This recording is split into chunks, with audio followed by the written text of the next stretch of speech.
दोस्तों, गालिब का एक शेर है कि काबा किस मुंह से जाओगे गालिब, शर्म तुमको मगर नहीं आती। ये शेर बहुत मशहूर है, लेकिन अगर इस शेर की सच्ची तस्वीर देखनी हो तो आप मोदी जी को देख सकते हैं। मोदी जी महान है और उनकी बेशर्मी भी महान है। उन्हें इस बात से कोई फर्क नहीं पड़ता कि उन्होंने बिहार के लोगों से बार बार झूठे वादे किए जो कभी पूरे नहीं हुए। उन्हें इस बात की भी चिंता नहीं है तो बिहार के लोगों से आंख कैसे मिलाएंगे।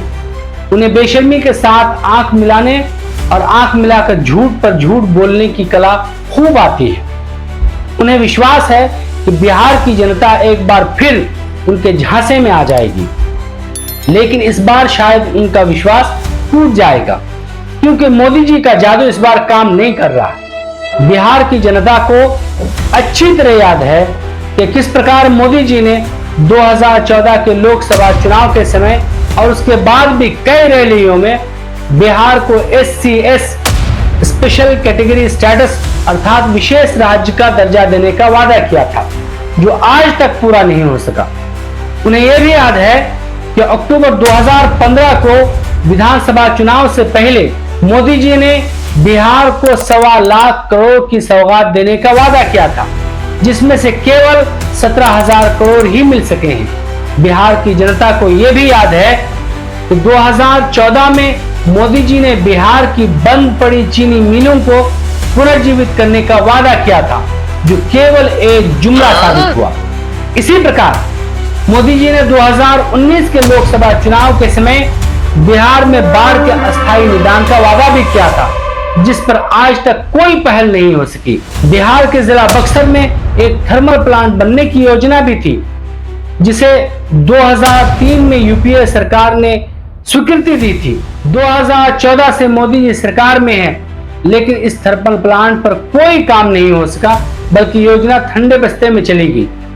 और अब पीरपैंती में थर्मल प्लांट शुरू करने की योजना बनाई गई है। किशनगंज का AMU सेंटर किसको याद नहीं है। इस सेंटर के लिए बड़े आंदोलन किए गए।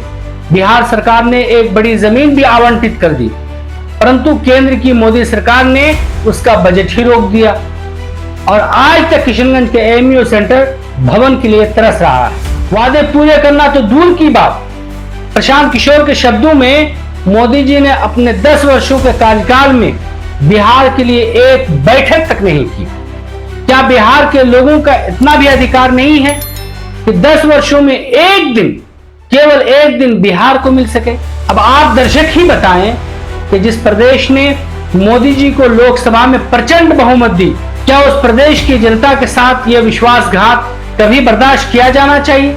आज मोदी जी के हृदय में बिहार और बिहार वासियों के लिए प्रेम उमड़ रहा है।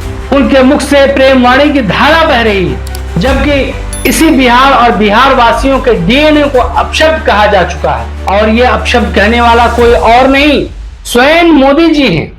ऐसी स्थिति में भाजपा के लिए जुबान पर बस यही शेर आ रहा है कि काबा किस मुंह से जाओगे गालिब, शर्म तुमको मगर नहीं आती। बहुत बहुत धन्यवाद।